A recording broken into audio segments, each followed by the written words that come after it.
Hello, greetings, and welcome. So this week we are wrapping up Chapter 2 in our Introduction to Linear Programming with post-optimality analysis. And so essentially this idea of asking what-if scenarios. And so if you'll recall, last week in week 4, our second example, we considered an urban planning problem. And so we want to go back and answer a few questions. So essentially a few what-if questions based on our solution. And so this is the exact same problem statement that we considered last week. And there's a video that the solution is worked out for that. Okay, and so here's a copy of our final linear programming model, where we try and maximize the profits generated by tax levies, where our variables x1, x2, x3, and x4 were the number of single, double, triple, and quadruple occupancy houses. x5 is the number of houses that needed to be demolished. Okay, and so then we had our constraint on space, and so x5 being the number of houses that were cleared. And so this is essentially the amount of space generated from houses that are cleared, the amount of space occupied by each different house type, plus we need to count for space being set aside for green spaces, roads, and utilities. We had a constraint on the number of triple and quadruple houses that needed to be built, so 25% of the total. 20% of the total were single family, or needed to at least be single family. 10% at least needed to be double family. And then we had our budgetary constraint. Okay, and so then we had solved this in Excel. So if I go over to Excel, here's my spreadsheet that's posted here. Okay, the first thing I'm going to do is we'll go back and we'll get Solver working now that I've closed it, make sure I'm getting the same answer, and then we'll go start to play and answer some what-if types of questions. Okay, and so here were our different types of houses that we're considering constructing. Here's also accounting for the houses that need to be demolished.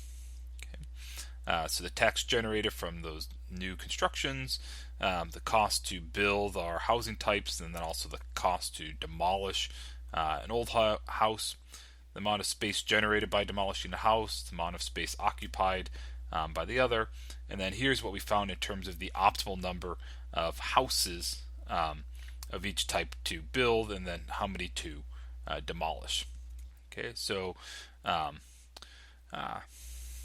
we had used Solver, so our goal was to optimize our tax revenue, so we want to maximize that by changing the number of single, double, triple, and quadruple houses constructed, then also the number of houses demolished. Then if we go through the constraints, okay, the first constraint again was we have at most 300 houses that could be demolished. So that had to be less than or equal to the right-hand side. Okay. Second constraint was left-hand side greater than right-hand side. Or left-hand side greater than or equal to the right-hand side. Okay. Third constraint is greater than or equal to, greater than or equal to. So essentially the next three are all greater than or equal to, and then it's just the last one's less than or equal to. Okay, so greater than or equal to,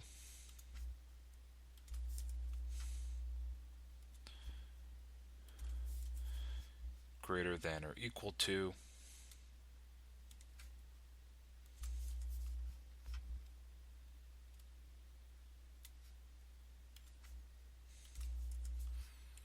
greater than or equal to,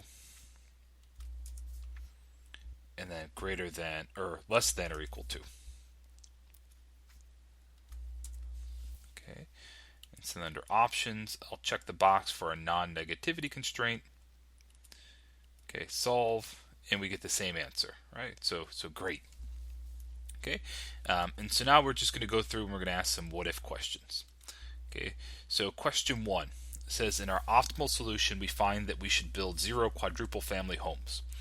if we were to remove the possibility of a quadruple family home from the problem, would the solution change? Okay, so if I go back to our Excel sheet, the idea is that the optimal number of quadruple family homes that we said we should construct is 0. So since we're not building any quadruple family homes, so since x4 is equal to 0 in our solution, if we were to eliminate quadruple family homes as an option, which would be equivalent to setting x4 equal to 0, our solution wouldn't change at all. Okay, so to answer 1, since in our optimal solution we find that we shouldn't build any quadruple family homes, then if we were to remove the possibility, it won't change the solution whatsoever. Right? It would be equivalent to setting x4 equal to 0. Okay, question 2. Okay, our local bank has informed us that there is no longer a limitation on the financing amount.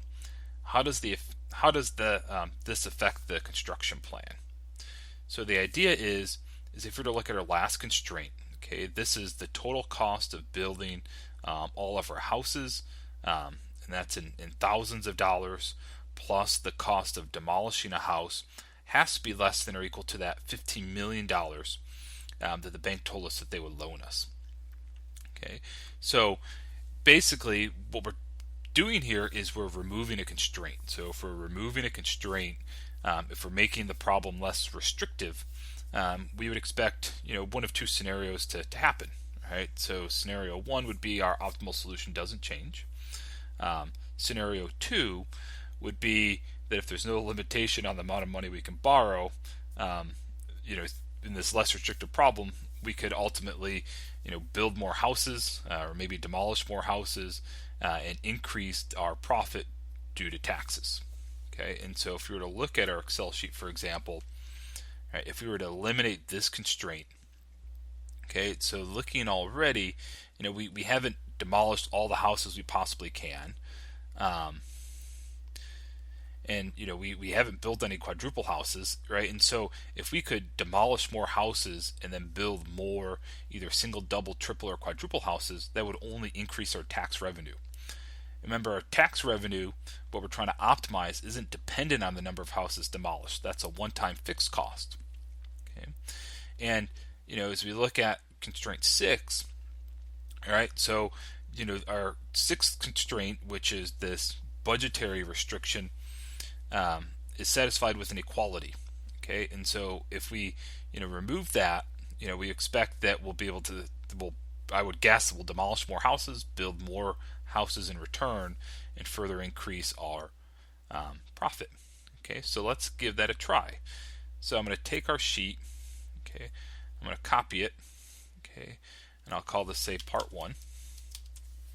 Okay, then the nice thing is if I were just going to Solver, okay, so if I go into Solver, okay, everything is set up because my sheet is exactly the same.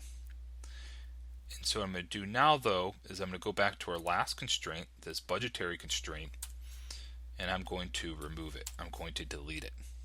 Okay, and so if I solve, okay, and keep my result, okay, what happens is, well, the total amount of money we're spending increases.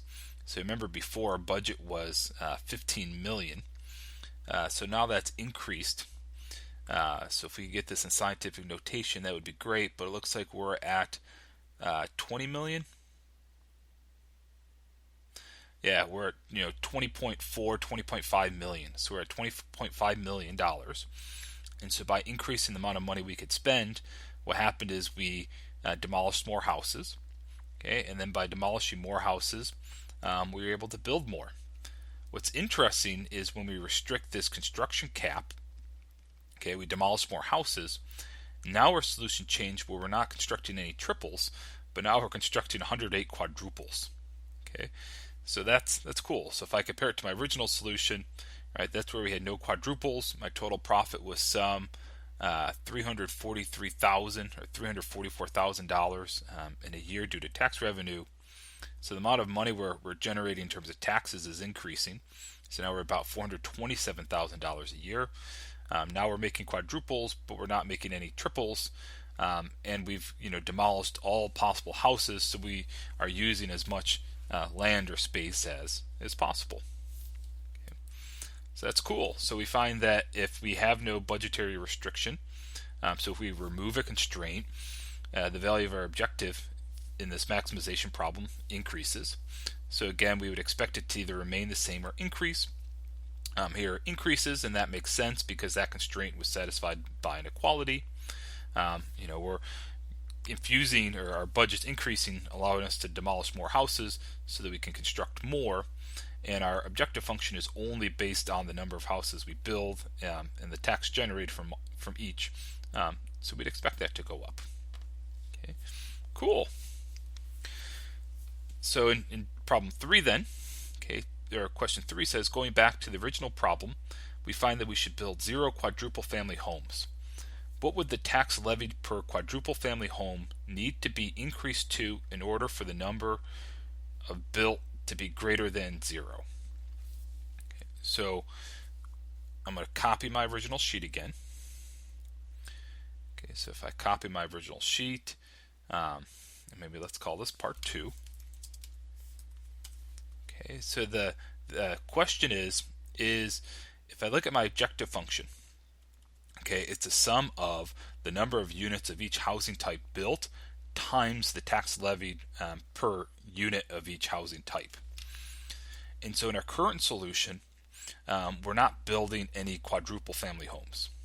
So the question is if we were, what would we need to increase the tax levied per unit? What would we need to increase this value to until it became desirable to construct quadruple family homes? Okay. And a comment on that, and it comes up in the next problem, is if you look at the increase. So going from single to double, taxes increased by $900. Okay, so but for single family, I have 1,000. I add another family to that home. Double family home, it increases by 900.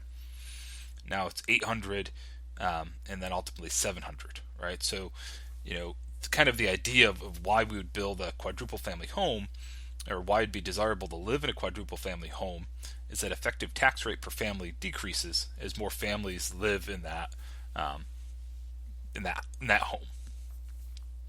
All right, so what we want to do is we essentially want to play around with this. All right, so we're going to just do an iterative, some trial and error, where we'll play around with changing the tax levied per quadruple unit, and we're going to change this value, and we'll keep repeatedly solving until we see that we're actually constructing quadruple family homes. Okay, so for example, if I were to increase this to $3,500 and then resolve. Okay, so again, everything's set up for my original sheet. So if I solve, does the solution change at all? Well, yeah. So once I actually increased that to $3,500, I increased it by 1, so that the increase was $800 in going from triple to a quadruple. Now I want to make quadruples, but I'm not making any triples. Okay, and another thing that's cool is look at this. Well, actually, hold on. I've jumped ahead of myself. So let's undo this, because what happened is my solver isn't unchanged because I deleted my budgetary constraint in the last one. So let's re-add our budgetary constraint. I thought that number looked familiar. Okay, now let's solve. Okay, so now when I solve, okay, still by increasing the number of houses or the tax levied by $100, so the increase in going from triple to quadruple is $800 now. Now it becomes desirable to build quadruples. All right, so now I want to build 41 quadruples, and I don't want to build any triples. Okay, if you compare it back to original solution, so before we were at about $344,000 per year. So our objective increases slightly to $348,000. So cool. So by increasing by 100, it became desirable to build quadruples. So what if we were to try, instead of 100, what if we were to increase it by just $50? Is it still desirable?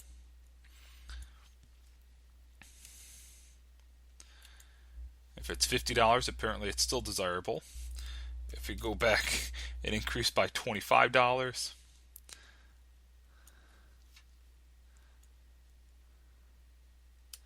apparently $25 is still good.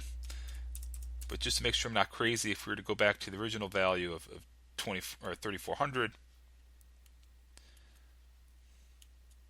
all right, now it's no longer desirable to build quadruples. So what that needs to increase by isn't very much. So if I had some motivation to construct quadruples, if I just increase the tax levied per unit by $10 from $3,400 or $3,400 to $3,410, now all of a sudden it becomes desirable to build quadruples, and then my revenue generated increases slightly in account of that increase. Okay, so that's cool.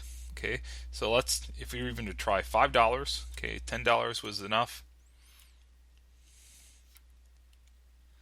Okay, $5 isn't enough. So it seems, once I hit, say, an increase of $10, it becomes desirable to construct quadruples. Okay, so that's cool. Only a difference of $10 per unit constructed, and it becomes desirable to build quadruples. Okay, cool. Okay, and then in problem 4, okay, so we're going to ask a slightly different question. So again, one of the units of living in a quadruple home, or even a double over a single, then triple over double, and quadruple over triple, is as more and more families occupy that residency, essentially the per family tax collected decreases. And so, the question then is, okay, if we don't increase tax collected, even though we saw a difference of $10 makes it desirable to build quadruples. What if instead of changing how much tax was collected, what if somehow we could decrease the cost to build a quadruple? So what if we made it cheaper to build a quadruple? Is there some amount we could decrease that construction cost by in order to make it desirable to build quadruples? And so if we were to go back to our spreadsheet, okay, so I'll copy the original one again, okay, and I'll call this, say, a part 3. Okay, so the question is rather than changing the amount of tax collected per quadruple, what if I could decrease the cost to construct a quadruple? So right now it's at $160,000. Okay, and double is at $130,000, right? So, for example, if I were to change the cost to $150,000, okay, and solve, does that make a difference? And in fact, we find it does. So when I decrease the construction cost from when I decrease the construction cost from $160,000 to $150,000, then all of a sudden it becomes desirable to construct quadruple. So if I were to decrease it by $5,000, okay, does that make a difference? Okay, $5,000 makes a difference. So $4,000.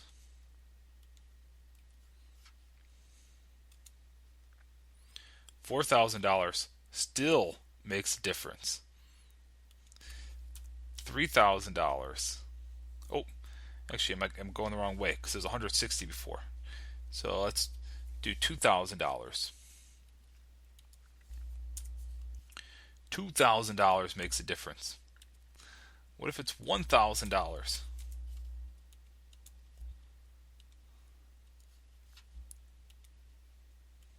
Even $1,000 makes a difference. All right, and so we find that this problem is pretty sensitive, in that if I were just to increase the taxes by, was it $10? All right, the levy taxes by, so, well, no, if I increase the levy taxes by $10 from $3,400 per unit to $3,410, then all of a sudden it becomes advantageous to construct quadruples. If I were to decrease the construction cost by $1,000, so from $160,000 per unit to $159,000 per unit, then all of a sudden it becomes desirable to build quadruples. Okay, so it's it's pretty sensitive. So if some of these parameters were to change slightly, the result or the solution would definitely change. Okay, so cool. So that's essentially the basic premise of kind of this what if type of scenario. Hope that helps.